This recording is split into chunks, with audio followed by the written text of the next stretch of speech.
Well, hey there, guys. This is Graham over at therecordingrevolution.com. Again, voice is still dogging me here. A little bit of laryngitis, so bear with me on that. But I want to do a video today on compression, and I've got a lot of emails and a lot of comments about how do I use compression and what does a compressor really do? What are some practical applications? What are some of the parameters on a compressor mean?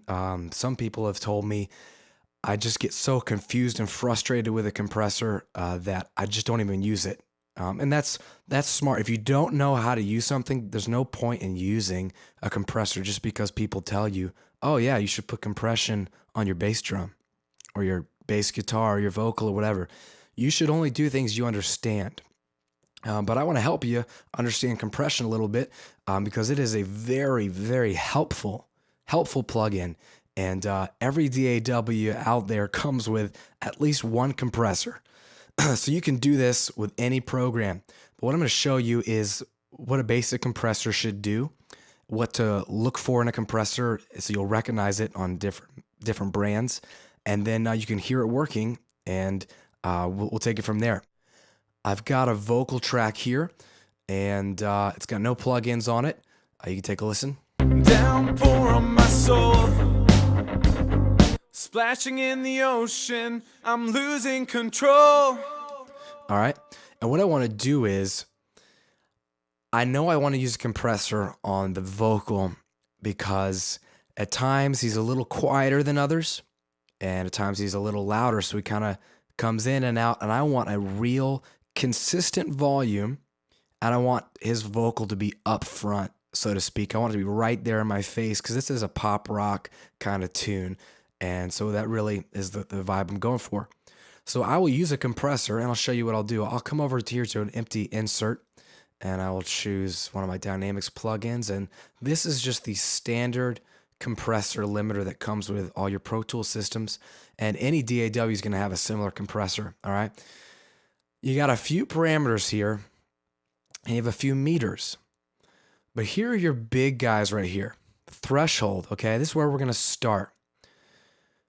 The compressor is an effect that only works when you want it to work. Now let me show you what I mean. If I press play, the track's back there. If I press play, Downpour on my soul, what you see is this green meter jumping here in the input meter. That is this is Aaron's vocal coming through here, okay? His vocal is peaking right around there. That's similar to my main meter there. All right, this is showing me level. The threshold knob in this case is orange, and that corresponds with this arrow. If I click and drag that up, you can see the arrow over here going up. If I click and drag the threshold down, it goes down. And there's a dB rating associated with it also, okay? And you can see here that I'm basically saying, what is the volume threshold at which I want this compressor to turn on, okay?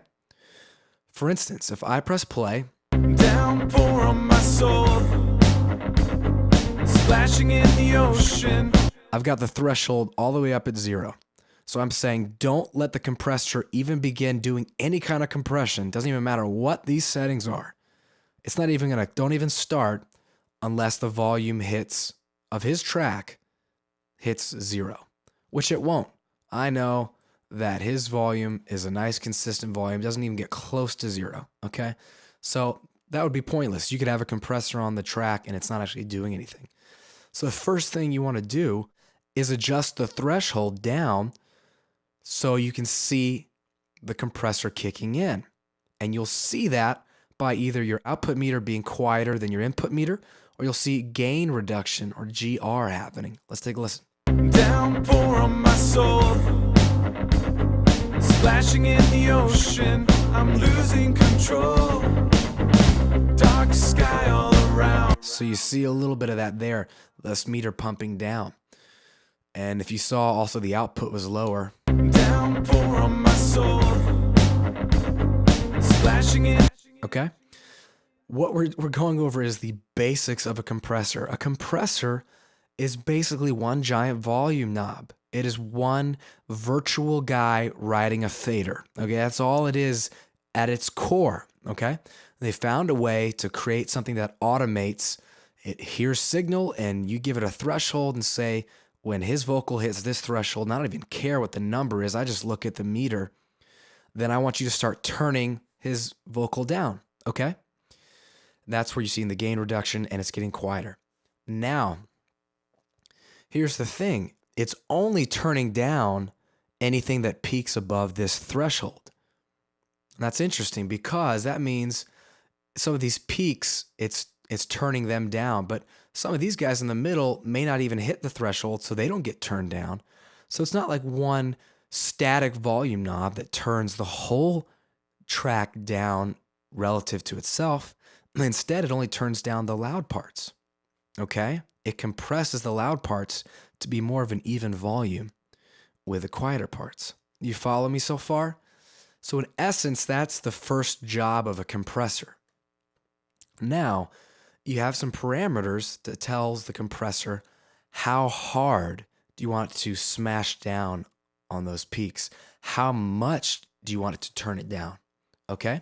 And that's where the ratio comes in. Ratio is a knob that just says, 1 to 1 means there's no compression. But like, let's say 2 to 1. A 2 to 1 ratio means, okay, any vocal or whatever that peaks above your threshold that you set is going to be compressed. We already discussed that. Now it's going to be compressed at a 2 to 1 ratio, meaning if his vocal is 10 dB above the threshold at one point, it's going to be cut in half to 5 dB. The ratio will be 2 to 1. So its original is 2. What it's compressed down to is 1 relative to that. Does that make sense? So 2 to 1 is easy to do the math. If he peaked 20 dB above the threshold, it would be compressed down to 10 dB. Okay? Does that make sense?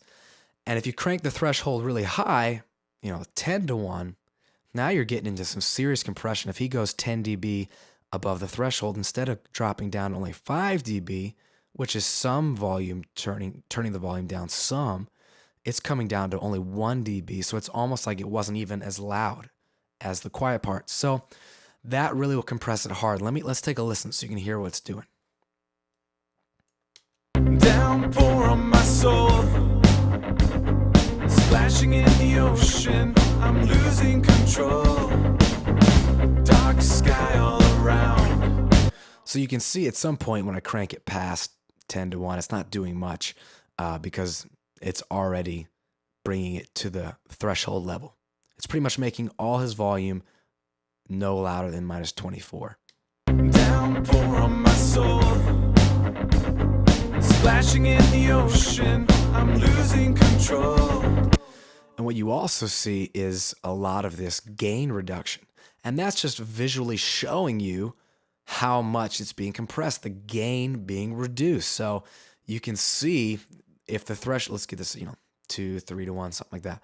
If the threshold is really high, you're not going to see much gain reduction because that means there's not much above the threshold to reduce.